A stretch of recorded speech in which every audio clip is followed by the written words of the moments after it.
এ যেন সর্ষের মধ্যেই ভূত। মার্কিন প্রেসিডেন্ট ডোনাল্ড ট্রাম্পকে রীতিমতো নাকানি চুবানি দিতেই কি তাহলে যুক্তরাষ্ট্রেও ঘাঁটি গেড়েছে ইরানের গুপ্তচররা? কোন প্রক্রিয়ায় মার্কিন ভূখণ্ডেও মিশন সম্পন্ন করছে ইরান? জানা গেছে কয়েক দশক ধরেই বিশাল এক নেটওয়ার্ক যুক্তরাষ্ট্রেই তৈরি করেছে ইরানের সামরিক বাহিনীর গোয়েন্দারা, যারা মূলত বিভিন্ন সময়ে মার্কিন ভূখণ্ডেই প্রভাব বলয় তৈরির কাজে জড়িত থেকে আসছে। কিন্তু যুক্তরাষ্ট্রের কাছে চৌকস গোয়েন্দা বাহিনী থাকার পরও কিভাবে দেশটিতে গুপ্তচর ঘাঁটি গাড়তে সফল হলো ইরান?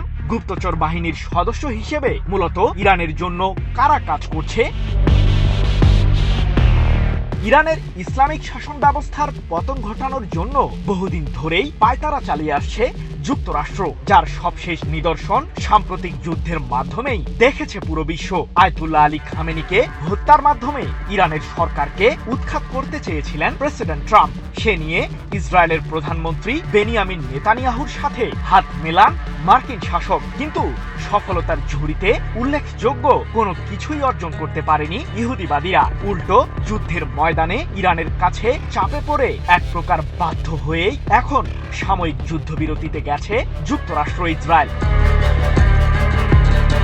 তবে পাল্টা প্রতিঘাত হিসেবে ইরানও যে মার্কিন ভূখণ্ডেই ভিন্ন এক জাল বুনতে পারে সে সম্পর্কে হয়তো খুব একটা ধারণা ছিল না হোয়াইট হাউসের। ইসরায়েলের সংবাদ মাধ্যম দ্য জেরুজালেম পোস্ট তাদের এক প্রতিবেদনে দাবি করেছে যে দীর্ঘ ৪৭ বছর ধরেই মার্কিন ভূখণ্ডে গুপ্তচরদের দ্বারাই এক বিশাল ঘাঁটি গেড়েছে ইরান। বিভিন্ন তৎপরতা ও প্রাতিষ্ঠানিক প্রভাব বিস্তারের মাধ্যমে এ কাজ সফল করছে তেহরান।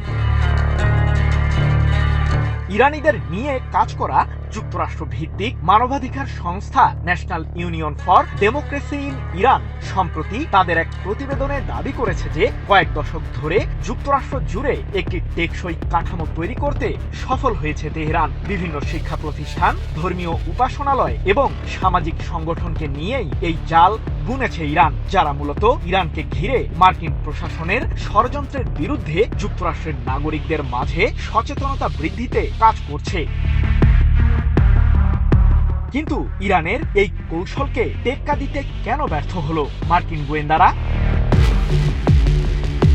মার্কিন প্রশাসন সেসব প্রতিষ্ঠানের পিছু নিতে স্বাচ্ছন্দ্যবোধ করে না যারা মূলত বিভিন্ন সামাজিক কর্মকাণ্ডের সাথে জড়িত থাকে, আর এটিকেই দুর্বলতা হিসেবে চিহ্নিত করেছে ইসরায়েলের সংবাদ মাধ্যমটি, যার মাধ্যমে মার্কিন ভূখণ্ডে গুপ্তচর বাহিনীর দ্বারা ঘাঁটি গাড়তে সফল তেহরান।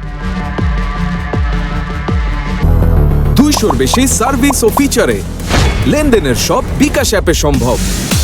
এদিকে মধ্যপ্রাচ্যে থাকা যুক্তরাষ্ট্রের সামরিক ঘাঁটিগুলোর বিরুদ্ধেও ইরানের সামরিক বাহিনী দেখিয়েছে উল্লেখযোগ্য সফলতা।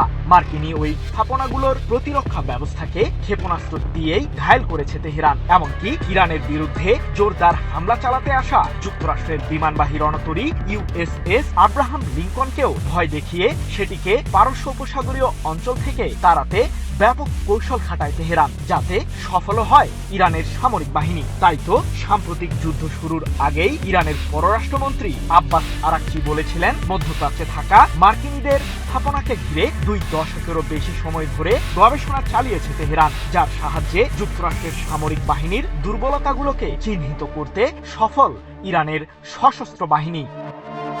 সৃজন মাহমুদ, নিউজ 24।